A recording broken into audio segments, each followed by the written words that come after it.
This is episode 209 of the Andrew Hines Real Estate Investing Podcast.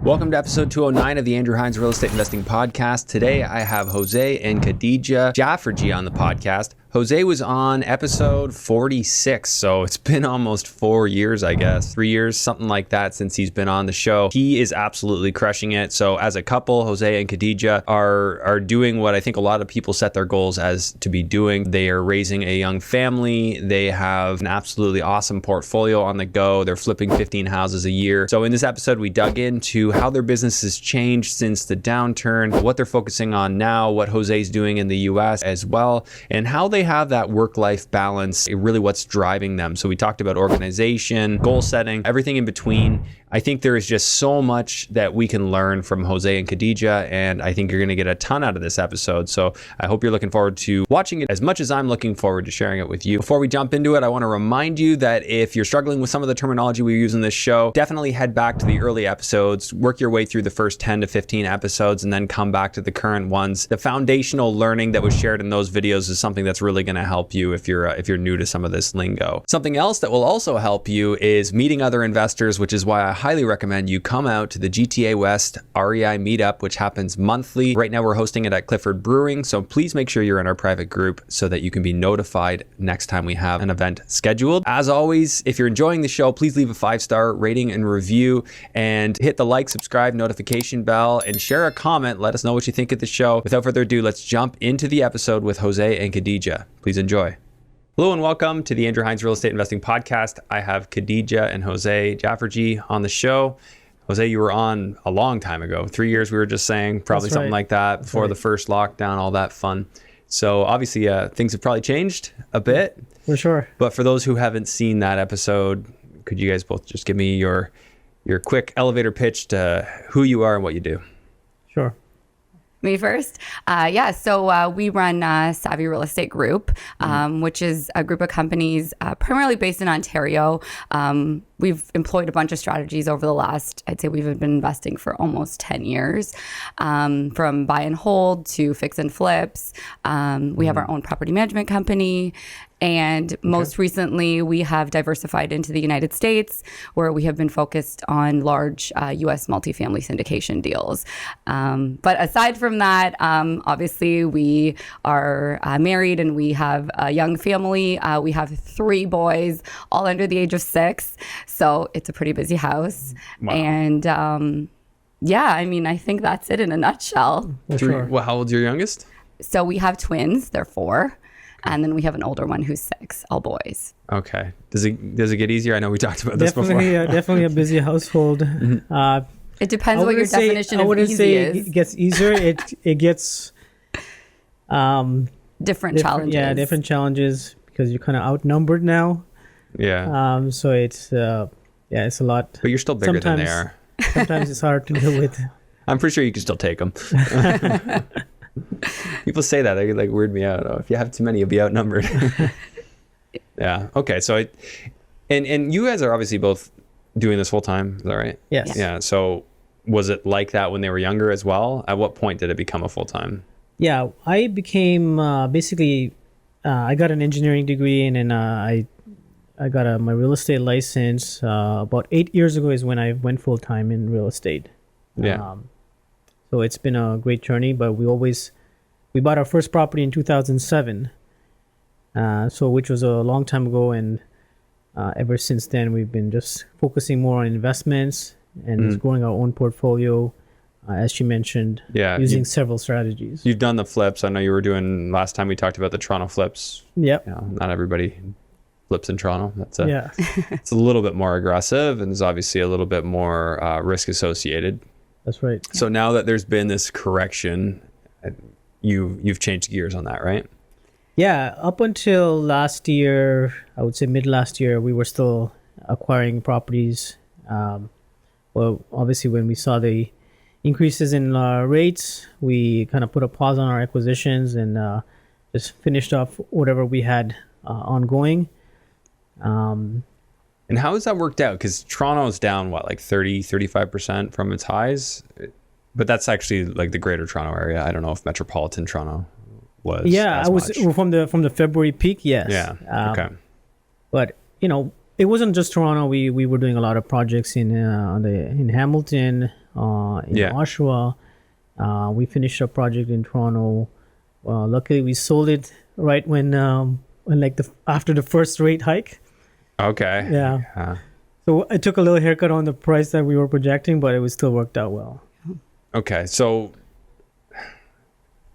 recap me then. So you basically came unscathed then from this. You stopped acquisitions, you finished up a project, you were only a couple of months off, and then got it sold. Pretty much unscathed. I mean, we lost money on one deal, which was it was not a smaller deal. Loss, Yeah, a smaller deal. Okay.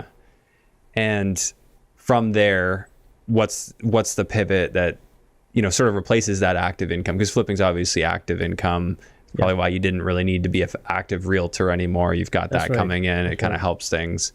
So what's the strategy now? Yeah. So, I mean, I wouldn't say that active flipping is going to be gone from what we do. I think that we'll still get back into flipping. The thing that always helped us differentiate ourselves compared to maybe other flippers, I don't know what other flippers do, but we always sought our own deals. We did all of our own marketing. Yeah, I remember you talking about that. And what that allowed us to do is to be very selective in what we purchased. We would farm areas that we were very comfortable with, and we would make sure that we were making money on the buy. That was always really important, right? So were you doing the appointments, or who was doing the appointments? So we have a team, we have staff. Some of the phone calls I used to take. Yeah. Because just that initial screening, we don't have the high volume that wholesalers have. Because again, like I said, we're not just sending out mass marketing and doing tons of online leads. We're farming areas that we're very comfortable with. Certain pockets of Toronto, Hamilton, Oshawa, that was our primary base. So we would get those leads and, those slam dunk deals. We didn't need to necessarily do volume. It was just about buying the right deals. Buy a few good deals. That 100%. Takes care of things. That's right. Yeah. And I mean, we were very lucky because of the market, so it was very profitable when it was, so we sold quite a few properties at the peak, which we were like right at the right time. First quarter of last year is when we disposed of quite a few properties. So it was timing. Yeah, hindsight is 20/20 for most people. For you guys, it worked out very well. Certainly, if I'd known how things were going to go, I would have made some moves earlier. Yeah. But it's definitely nice that worked out. Yeah, for sure. And again, like I said, because we weren't doing the kind of volume necessarily that other people were, maybe a combination of time as well. We weren't left with a whole load of properties. Like we didn't have 20, 30 properties to dispose or anything close to that. Like how many are you flipping at a time usually? So usually in a given year, we'll probably do 10 to 15 flips, good flips. And that's across Toronto, Hamilton, Oshawa. Yeah, that's right. Average price point on those? So we our sweet spot has always been a lower end flip, under $1 million sale price. That's kind of been, that's kind of been our sweet spot. It's funny that's low end. I know. No, because I mean, some flippers are like doing the more luxury flips where they're selling them at like a 1.5, plus price point. Even in Toronto, we weren't doing properties that were typally transacting over $1 million. Maybe if they were, it was just like slightly over $1 million. But how do you even find that? Well, I mean, I guess now maybe it's more doable, but like one of those row houses where the shingles change color on every firewall? Is that? Yeah, you're buying distressed properties even in Toronto. And I think that one of the reasons we were able to do this is because we had an in-house contractor. So we had hired an in-house contractor. It was, they call it 2 men and a truck, right? It's that sweet spot where it's just one guy and a helper. Yeah. And he would literally run the entire job for us. So we weren't dealing with, of course, we were dealing with some sub trades like electricians and plumbers, specialized trades. Yeah. But the bread and butter of the job was being controlled by this individual and one guy. And what kind of level of work is needed? Like a few structural walls? Like, are these permitted or mostly cosmetic? They're mostly cosmetic. We try to stay away from permitted work. That's not really our thing. We have done in the past, but that's a huge time. It is commitment, right? Typically, we like to be in and out within 4 months. In and out. So you're writing the offer. I would say, 4 to 6 months. on the Toronto ones, would it be like more closer to 8 months? So Yeah, you're true. writing an offer, closing within 60 days, Yeah. 30. Yeah, What's typical sometimes. sometimes. This episode is brought to you by Control and Compound Financial. They are real estate investors assisting other real estate investors to implement the infinite banking strategy. To learn more about how this can help investors like you, visit controlandcompound.com/Andrew Hines. Are you interested in getting started in investing in the United States but not sure where to start? Why not attend the Investing in the U.S. Mastermind hosted by myself and Nick Van Dyke on March 4th, 2023. Nick and I will be covering topics ranging from A to Z, new construction, multifamily development, Airbnb, and much, much more, as well as the basics, including opening a bank account and understanding the proper corporate structure. We'll have several keynote speakers touching on very specific topics.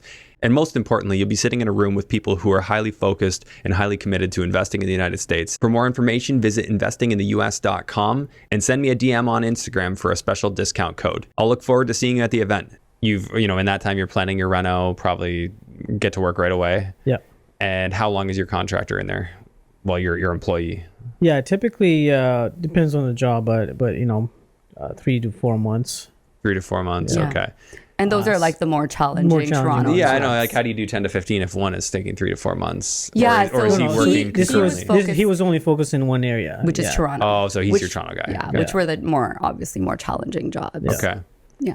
And we how, tried not to do too much volume in Toronto, and it was harder to find deals as well. Really? That that met all your that worked, criteria. So exactly. you picked your area. I think you were doing something on Google, were you not? Yes. So you were doing targeted Google ads. Yes. Yeah. But can you do that on Facebook too? Like just micro niche down to a specific geographic area? Yes, I believe You can. could do it, but I think things have changed now. Yeah, because last time I was into our AdWords account, even for our camp, it just didn't really seem like you could get as specific about things. I used to be able to get can't. so specific about things. Yeah. Like I only want these 20 words, not even related words. Just give me these 20. Yeah. So it's not quite that way. So do you just have to trust in sort of the AI a little bit more as far as like the algorithms go? And they obviously they're there to try and make you money, so that you pay more. After a certain point, we kind of stopped the online marketing you as stopped much. We find, especially I guess last 2022, we didn't do any online marketing. Oh, so you stepped away from it. Well, we were running it until end of 2021, and we saw our numbers where our leads were coming from, and it was primarily offline. Yeah. Did you guys We did some we did a lot of postcards? Like, we did yes, that's what yeah. everyone's doing. we did a obviously. lot of spent a lot of time on SEO as well. So we got some organic leads from that, but I would say primarily offline. Yeah. So is your Savvy Real Estate group, is that on the branding for your acquisitions? No, You have a no. special brand for that? Of course, yeah. I That's Buy our sort Houses of brand. customer interface brand. Yeah. I wouldn't really call it a brand. It's just Like a website they can go to? a squeeze page and like that sort of thing. Okay, so then they just, is it like they just sign up for a free evaluation and then you guys arrange an appointment and proceed through the process? Exactly. Just the way that most wholesalers same exact process. I think that what also helps is in a time where there was a lot of wholesalers, they liked the idea that we were the buyer. So when we would go in, there would be no conditions, there would be no second visits, there would be none of that. So we were able to negotiate based on building that rapport with them, knowing that we were the ones who were going to transact the deal. I could see that could work well for you. I mean, at the end of the day, I think you have to own your approach, right? Like I think some wholesalers, they'd be like really good at owning their approach with that. And then you guys obviously have your niche and it works well for you. Yeah. But in as of last year, we were also doing a development project in Hamilton where we severed a lot and we built 2 detached homes. Okay. That was a challenging project, and now we've turned that into an Airbnb. 2 Airbnb. So you already built it? Yeah. Done deal? We just completed it. Yeah. So you owned both lots, just built them for yourself or contracted? Did you hire a GC? No, I was the GC. Okay, so you just found yourself all the trades? Yeah. Are you pulling people from Toronto or just people you were already working with? A lot of the finishing work was all people we knew, but the foundation work was obviously somebody I got a referral through. So a lot of them were referrals. You had to invent the wheel a little bit for that stuff. Yeah. But now you can do it again. Yeah. The question is, do you want to do it? I don't know if I would necessarily. Why not? It was a very painstaking process because we went through the severance process and then just the delays with the city, as was very frustrating. And because we actually had a larger piece of land under contract, and that was my whole intention, was to do more development deals, but I kind of went into more multifamily route instead.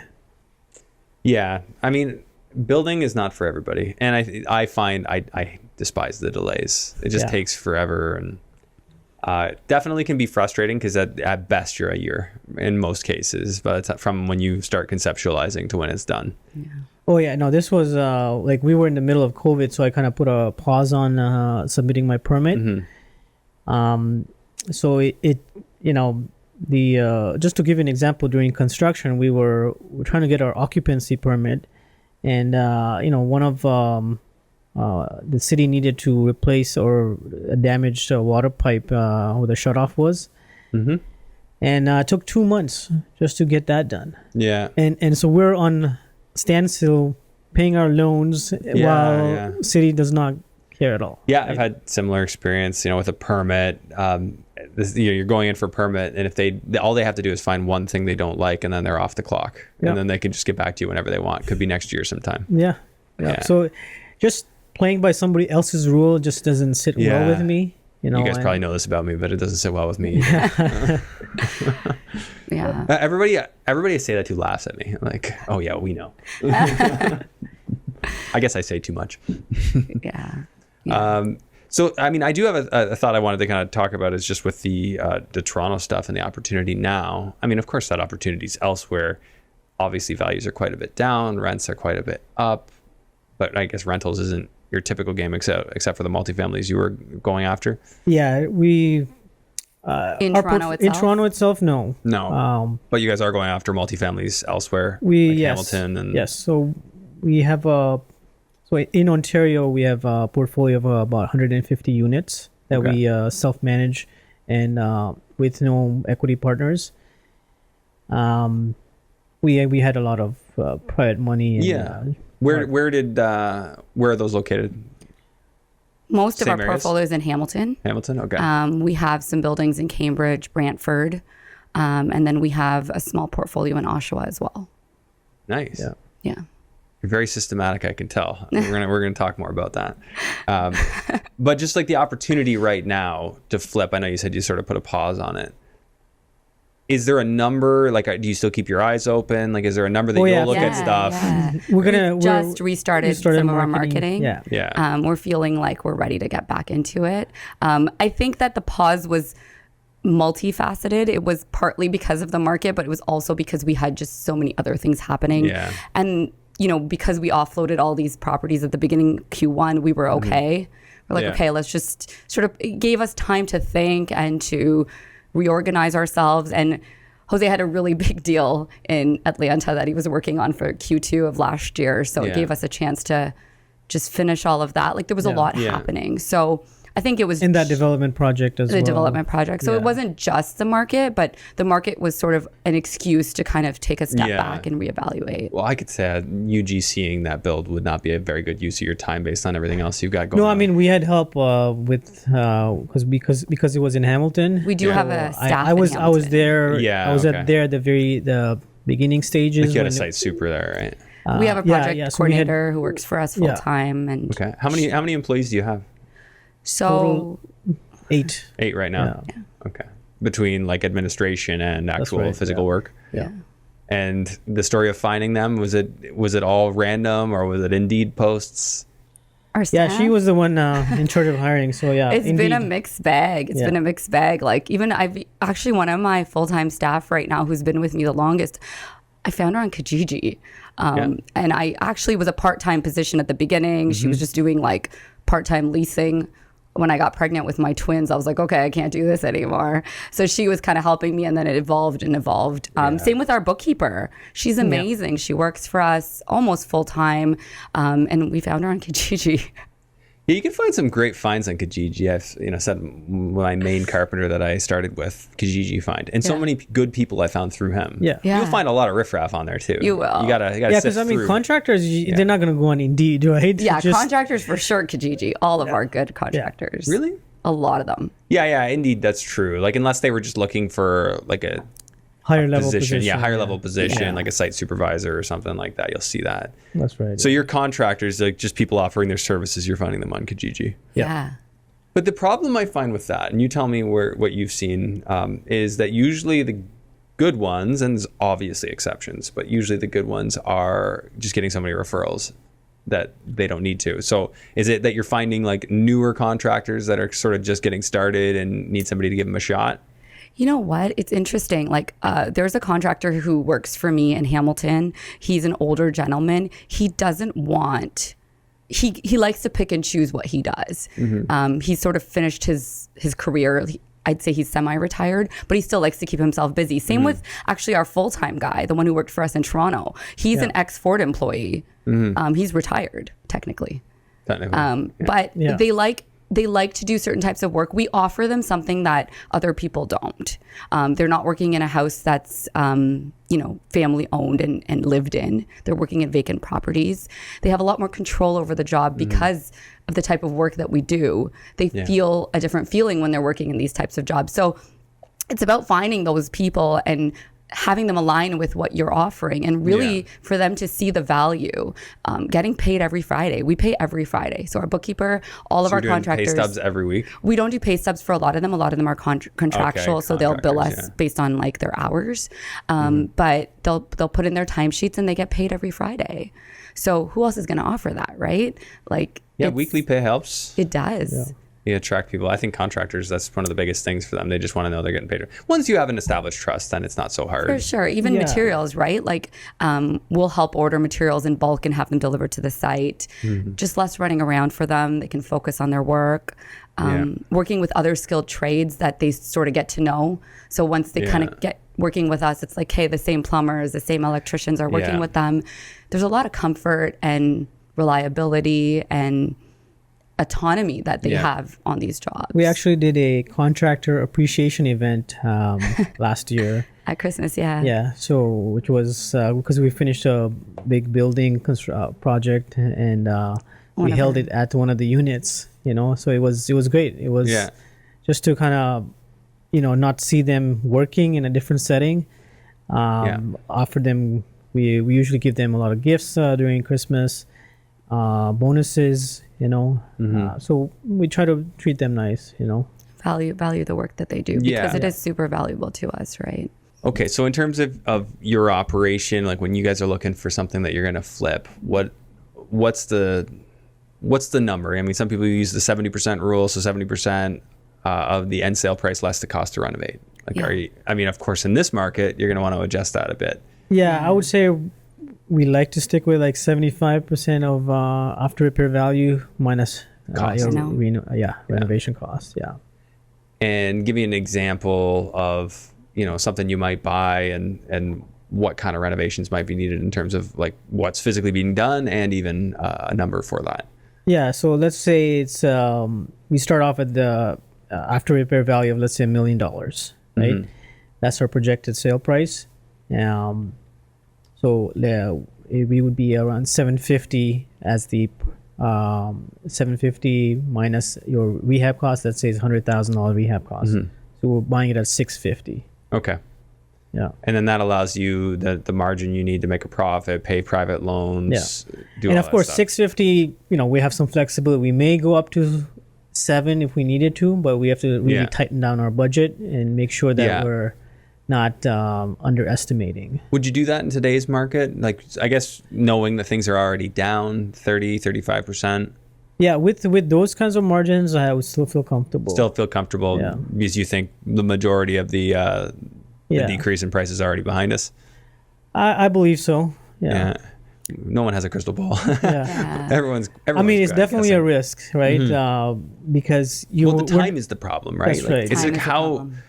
today that's the value, but what about in 10 months time when it's on the market? Yeah. And I think that's going to be the key right now with the purchasing, is making sure we buy deals that are not going to take forever to rehab. Yeah, it's like a quick one. Yeah. And if it is going to take longer, it's like you need to press that margin more and get it. I mean, I'm thinking more like 55% or something like that. Now, who's going to go for that? I mean, I guess at the end of the day, you're a lot more likely to be able to have that conversation in a market where things aren't flying off the shelf. For sure. Yeah, and I mean, we there are other options as well. We could, not do a full rehab, maybe do a more cosmetic one. In Toronto, it's a little bit more difficult to do that, but if it's still a bargain, and we just kind of wholesale that. Right? Wholesale? Yeah.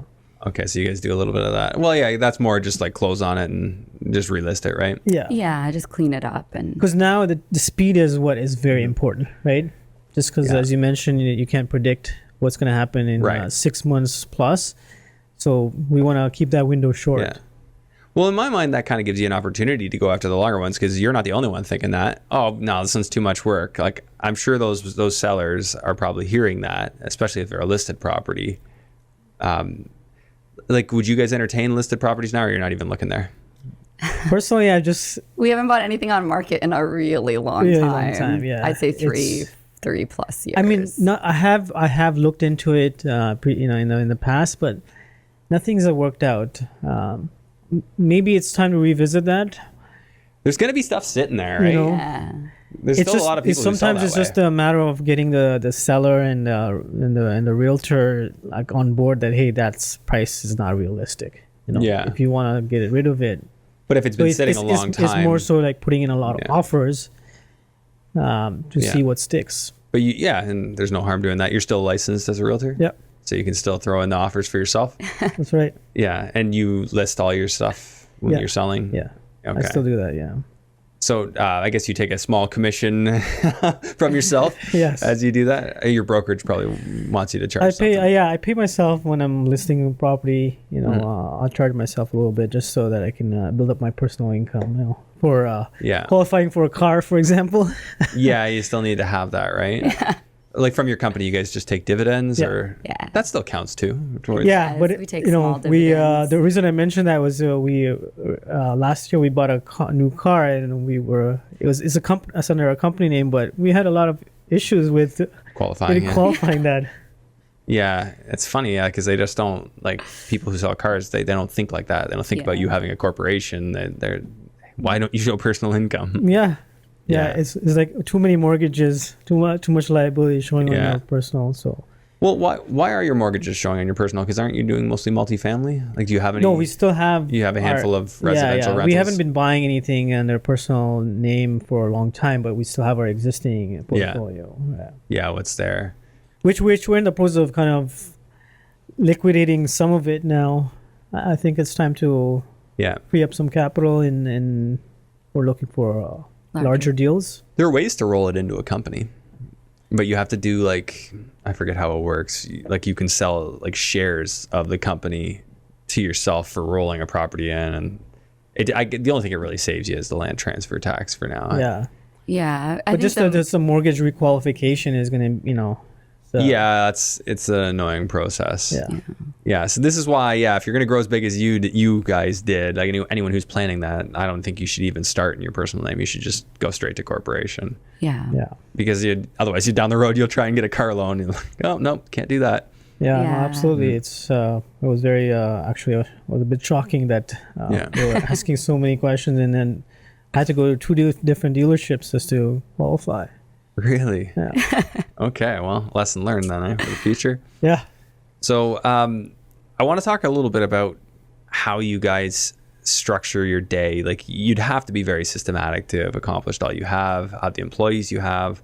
Obviously, you build a team, but there's certain consistent elements that always go into, making a cake or, creating an operation like this. So tell me about your day. Like, what's your schedule? Like, what's your goal setting process like? And what are your motivating factors? Yeah. You want to go? I'll let you go ahead. You got me. Go ahead. You know what? Now life is different than it was 6-7 years ago. We obviously have children, which is a big component of how we structure our days. Mm-hmm. And obviously a big, we talk about this thing, financial freedom and all this stuff. Like, what for? What is it for, right? It's so you can have control over your time. And why do you need control over your time? Because of our family. Like that for us, everyone's why is different, but for us, that's our why. Like, our kids are small, and they're only going to be small for so long, right? You only have those short amount of special years, in my opinion. And then that's it. They're gone. They don't need you the same way. They don't necessarily want your time the same way. So for us, our schedule does revolve around our kids right now. The kids go to school at 9 o'clock every day. So in the mornings, if we do wake up early, if we have things to do, especially me, I'm more of a morning person than Jose, but I'll get up a couple hours before the kids get up and I'll get my day started. What time are they getting up? 6? So 7? the kids actually are great. They sleep till 7:30. Oh, that's nice. So my twins have always been great sleepers. They've always slept 7 to 7. Now they're a little bit bigger. They sleep at 8 at night, but they'll typically wake up around 7:30. So if I need to get a little bit done before they get up, get a few things knocked out, I can. And then the twins wake up and the other guy wakes up and then it's just them. Breakfast, school, dropping them off to school. And then by the time we get back in the morning, it's typically around 9:15. And that's when we'll start our day. Maybe we still haven't had breakfast sometimes, so we're getting our breakfast and starting our day around 9:30. We have a schedule during the week where like Mondays we have team meetings, certain things that are blocked off that are every week. But we definitely do use our calendars very heavily, trying our best to focus on sort of those activities that are imminent in the mornings. Yeah, like do you have like a set of like, these are our core activities that keep our business going? Like we need to have these in every week. Like some people like have that in a set window every week, but then some people, your schedule is just all over the place. That's for example, in December, that's what I did. I put as much as possible in our calendar. Like I'm talking about marketing activities, our meetings. Sending out newsletters, sending out postcards. So Jose you and I give have yourself an hour to do that, or just so that we have it allocated, and it's almost as a reminder as well that hey, we need to work on this. This is coming up. So we have a podcast too, so scheduling in our podcast, scheduling in our strategy meetings. So we'll meet once a week to talk about like where things are going and what we're working on this week or this month, or things that are happening. So I mean, it's busy. We self-manage our properties too. So we have a property management arm to our business. So we run a small property management company. So we have multiple corporations. We have holding corps. And then we have our day-to-day running corp, which does the flipping, and within that is our management corp too. Okay. So I mean, I'm not gonna lie, it's a lot of grinding. Like we grind, like we work hard. That sounds like a lot of work. We work at night when the kids go to bed. Sometimes we work at 8 o'clock. The kids go to bed. Typically, like I said, start around 9:30 for myself, and then I'll go pick up the kids around 3:30, and then I'll pick up maybe 2 hours. After kids go to bed. Maybe not 2, but like. Watching some videos. Sometimes it's learning, just or learning reading, stuff. Like what is absorbing. the work that like, obviously a lot of meetings, because you're trying to empower teams. And if you're like anything like me, or anything that's repetitive, you want to delegate that. Meetings. I have quite a lot of meetings because of my U.S. Multifamily ventures. It's every morning I have a meeting for that, and then we have an asset management meeting as well. So it's I feel like I get stuck with meetings quite a bit. Sometimes it's talking to investors. That's productive meetings. So I like those kind of meetings. Sometimes team meetings, if you don't have clear defined goals of what you're trying to get out of that meeting, I find that they can be not that productive. That's right. That's right, yeah. You don't want to just get on for the sake of getting on. You want to make sure, okay, what are we trying to press for here? Do you guys have an approach with that? With our team meetings? Yeah, we take minutes every meeting, and then we'll sort of circle back to minutes, and then we basically just go through, we have an agenda. Like we'll go through our flips, like KPIs, for rentals, our KPIs, and what vacancies we have. And like a lot of the operations is handled by the team. So a lot of our meetings are focused around the operations. Tell me about what this is. Going how through. This is going. Yeah. And I mean, you asked us a little bit about goals, and I know some people have different opinions on goals, but goals have always worked really well for us. I'm not gonna lie, like I was never a goal believer or like a vision board believer, and he always was. Like since the day I met him, which was like we've been married for 14 years. We've met each other like 16 years ago. So ever since I met him, he always had this thing where he was like, I'm going to do this and I'm going to do this. He was very young. We were in our 20s. And if you walk into Jose's office, which is, you don't want to walk into his office, the walls, like all the walls are plastered with boards, like bulletin boards, and on those bulletin boards there's visuals and numbers and like all sorts of stuff. Like it's crazy in there. The other day we were getting our windows replaced, and the window guy walked through the whole house, and then he walked into his office because the whole house is very neat and tidy, and I'm very particular, but I don't go in there.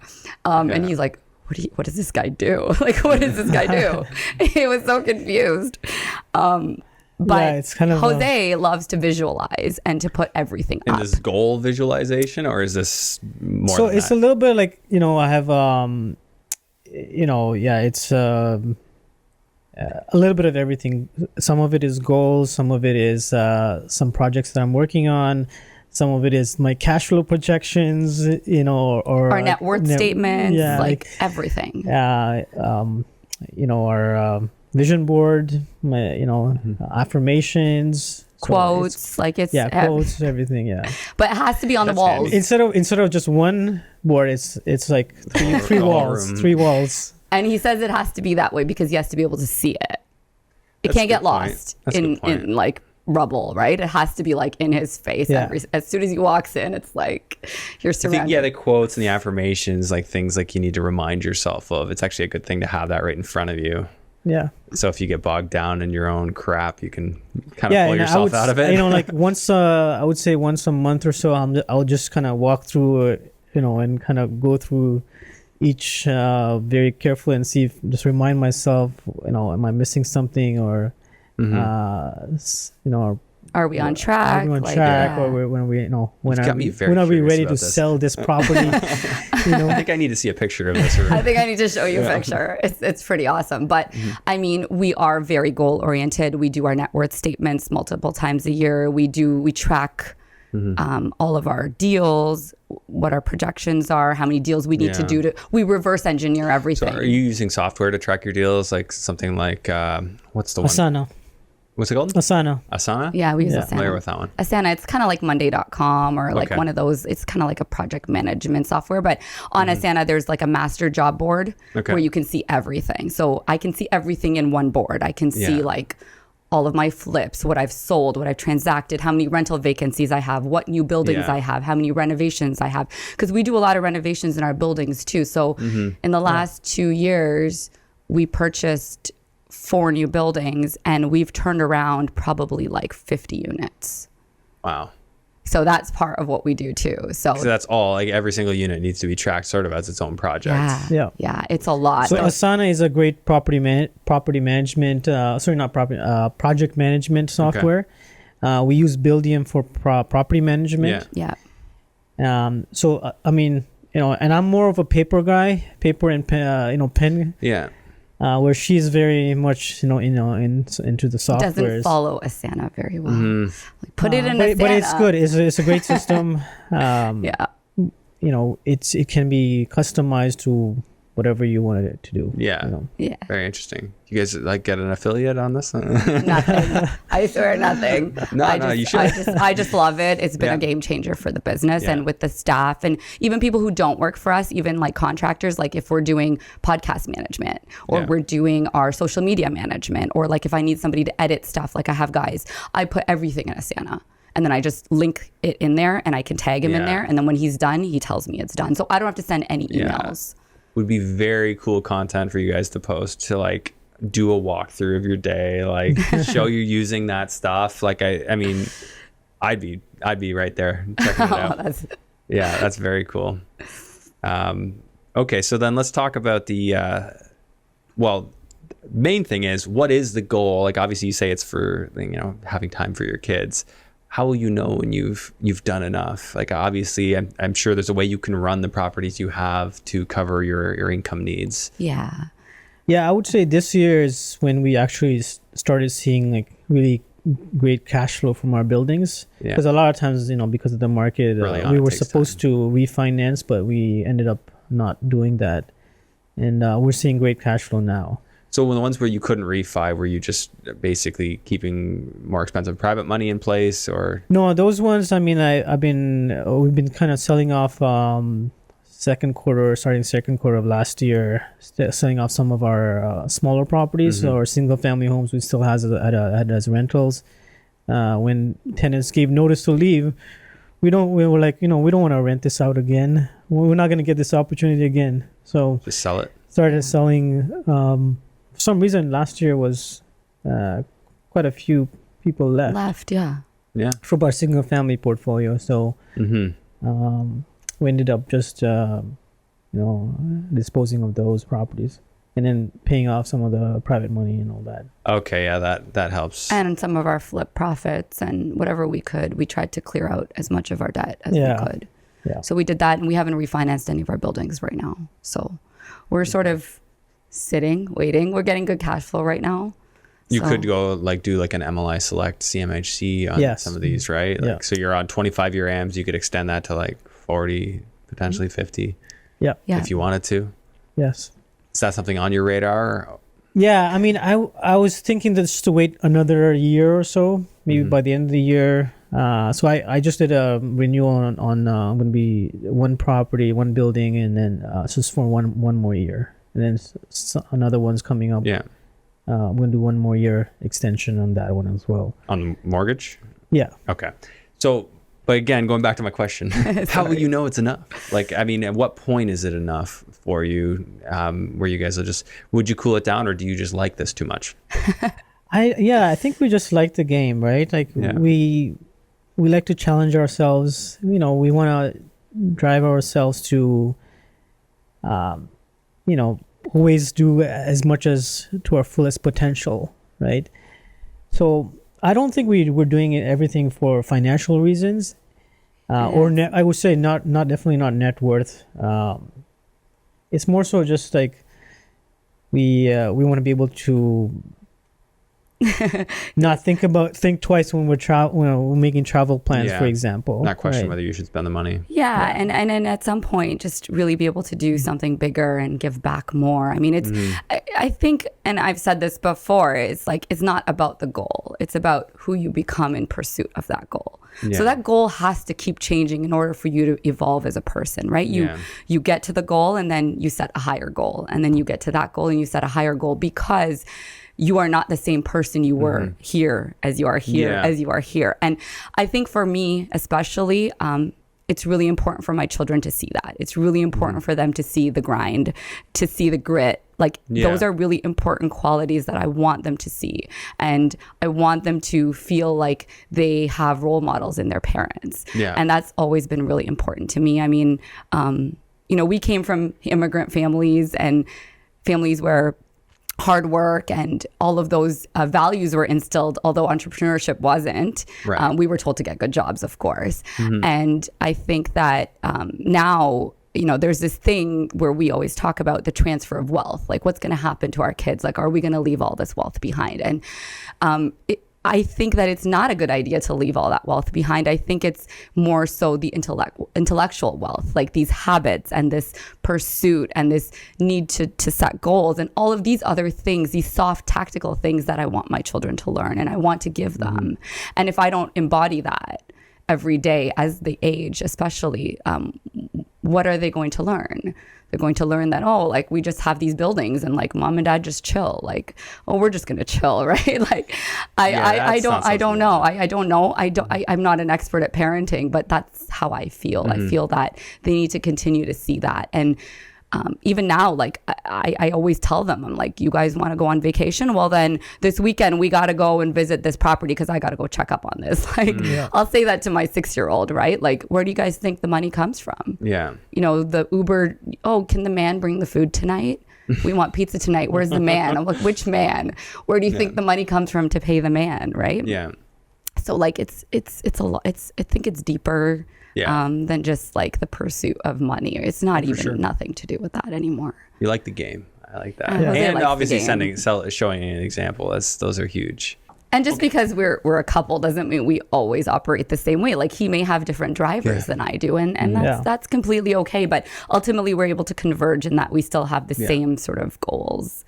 Yeah, I would say. I mean, like, second half of last year was definitely kind of a a moment where we had to think what kind of direction we want to go into moving forward.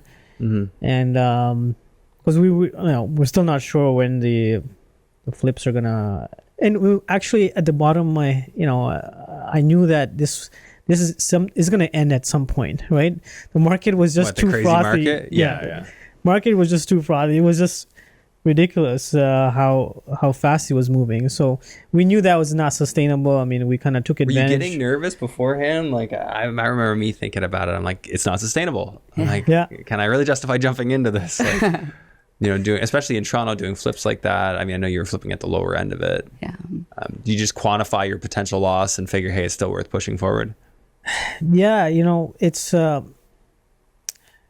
We'll see how the next couple months pan out, but I think at some point fundamentals haven't changed. We're still getting immigration and huge, So there's still going to be a supply issue. Huge supply issue, only growing, right? That's the wild card there, because in the past, the precedent for prices rebounding isn't really there. It takes a very long time. However, in the past, they didn't have over 500,000 people coming into the country every year. Yeah. And we've shut down the new starts on largely. A lot of the developers have. So yeah, for sure. What's it gonna look like? How long can it stay down? One thing I think is that when it does rebound, it'll be bigger and further out of reach than ever. I think when it does, and I don't know how long that takes, but yeah, I've with I think there's going to be a lot of government intervention, at least an attempt from the politicians to do something. But that's, I would say, the biggest risk within our business. Yeah, for sure. So why the U.S. side of things? Why did you decide to do that? I would say that we bought a couple of multifamily properties here about 2 years ago. And 2 and 3 years ago, and we saw the trend that as of last year, I couldn't find anything to purchase, right? Even the year before, market was just getting too crazy, so nothing made sense, and it was almost like seller was demanding whatever they wanted. Had nothing to do with the financial of the property. It was just like, okay, this is the price per unit is what we're looking for. Yeah, and people were giving it to them. And people were giving it to them because that was cheap as well. So we, so about 2 years ago is when I started exploring the U.S. multifamily and started learning more about it, attending a lot of conferences, and that's when it's landlord friendly. Is one of the bigger reasons. There's no rent control. And, you have a strategy where you're getting cash flow plus equity, right? Whereas here it tends to be more so an equity play. Yeah. Where you're getting cash flow and equity. And part of it is because you have, they have interest only loans. So you get, keep a lot of the cash flow and that's, you're able to distribute that to your investors. You're getting institutional interest only? No, just like semi-private kind of thing. No, yeah, they're still I would say kind of bridge lenders. Okay, yeah. I mean, interest only is very common, even at a agency loan, which is like a Freddie Mac or Fannie Mae, which is the equivalent of a CMHC loan. They're giving you interest only. That is like what is common, widespread. Yeah. Okay. So even when you refinance, you can get interest only. I mean, that's what people want because they want to be able to distribute the cash flow. Yeah, especially if you're syndicating it or doing something like that. Yeah. Of course, paying down is nice and getting the debt wiped off is nice. But, in the future, I think that, especially if you can lock in, that's the biggest thing. Like, you can probably still lock in those loans in the 5% range, maybe under 5. Right now, with Bridge, it's closer to 7. Is what on our last Bridge on like a big multi? Yeah, how big? The last one we purchased, we just closed on was 122 units in Atlanta. Yeah. Why'd you pick Atlanta? we were obviously Georgia's a good state to be a landlord. Georgia, the southeast in general is a great area to be in. We were looking at Texas, Georgia, Atlanta specifically, and central and northern Florida. The competition was way worse in Dallas, for example. A lot of syndicators there. It's one of the largest multifamily markets in the country. Yeah. So great market, but we put in some offers in Dallas and just we were outbid. Outbid, huh? And same thing with Florida, right? Florida has been very, very hot. So it just seemed, we got this is our second deal that we closed on. So we just happened to be working, with the right broker and gave us a chance. So we were able to now do the second deal with the same broker. Nice. Okay. Yeah. And then who's involved with this? Like, you are syndicating them with equity partners back here? Yeah. So I'm part of so I have partners on this as well. I'm one of the lead, what they call sponsors or general partners. And so we raised equity from Canadian investors, but most of it was from American investors. Yeah. So you have U.S. partners as well. I mean more in the general partner category, people who are active partners. Like, are you the only active partner, or is there another? No. There's 4 of us. Yeah. Okay. And how did you meet these other ones? Through networking. Going to events in the States and stuff. Exactly. I've been traveling quite a bit every month, going to different events, networking. So we can bring in other general partners to help raise money as well. But on this specific deal, we also got a private equity firm that put in capital as well. So we were, because it was it's over $8 million raise in total. Nice. Yeah. And what type of events were you meeting these people at? There's so many. They're specifically multifamily. Yeah. But everyone there is there to. There's too many different types of people that come to these events. They're capital raisers as well as operators. So it's a place where two can meet and do both. And they kind of get contact with each other and help a project come to fruition. Very cool. Okay, so you've got your hands in a lot of different pots. Multifamily, the U.S. part was definitely there were a lot of hurdles because when we first got this property, when we first looked at it, the rates hikes hadn't started yet. And then we got it under contract, and that's when things started to change. So, luckily we were able to negotiate the price down twice. Yeah, because of the changing rates. Yeah. Okay. Yeah. Yeah, and I'm sure you've noticed that prices have come down because of the rate changes. Have they had the same effect there with the rents getting pushed up because of the higher definitely. Interest rates? I would say even more so there than here, because U.S. is a much larger market. There's a lot more liquidity in real estate as well, because their tax laws are different, so they're not worried about capital gains as we are here. And typically, when we were buying these properties, I was kind of surprised to see most of the previous owners are flipping these in like 2-3 years. Okay. So it's not a long hold period. Yeah. So you get access to a lot more deal flow. Yeah. And it's I would say they're a lot more reasonable in terms of when negotiating the price, because they know, okay, if this goes back to market, they're probably not gonna get a better price. Yeah. So it's better they work with us. Work with the interested buyer. Yeah. Yeah. So you're getting a lot more sophisticated sellers that know. Yeah. Once you're dealing with multifamily, they tend to be more sophisticated anyway, right? Yep. Exactly. Yeah. So they want to negotiate, get a deal done with you. Yeah. And I suppose the big benefit to Georgia is just whatever market rent is, whatever the demand is, the landlord just changes the rents. Yeah. So once your lease is over, your 12-month lease is over, you go back to the tenant saying that, hey, do you want to stay at this higher rate, renewal rate, Yeah. Or we can say as a landlord, hey, we are looking to get vacancy because we want to renovate this unit. Yeah. We can either offer you another unit.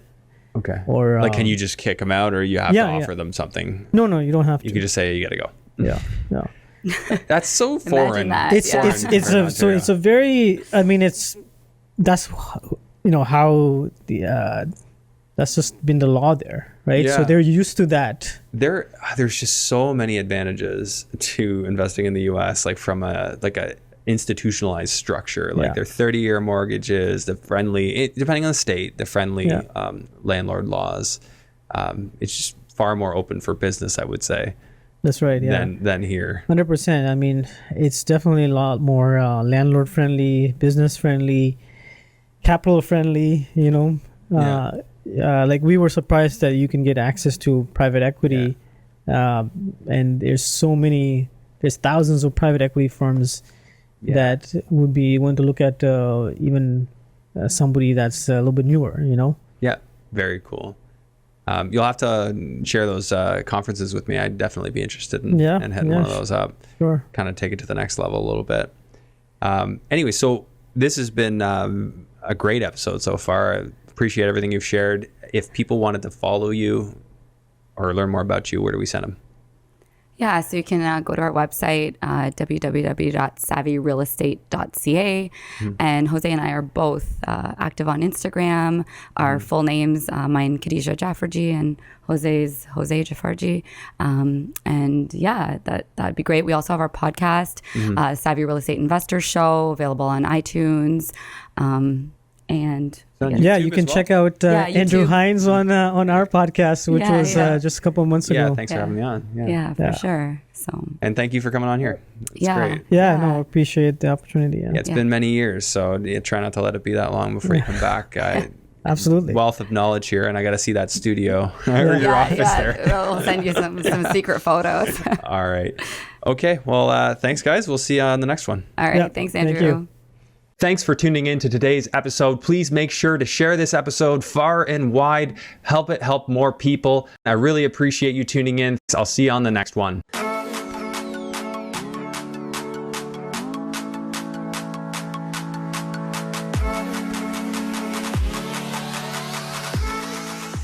There are a lot of people out there talking about the infinite banking strategy and whether or not it makes sense for them.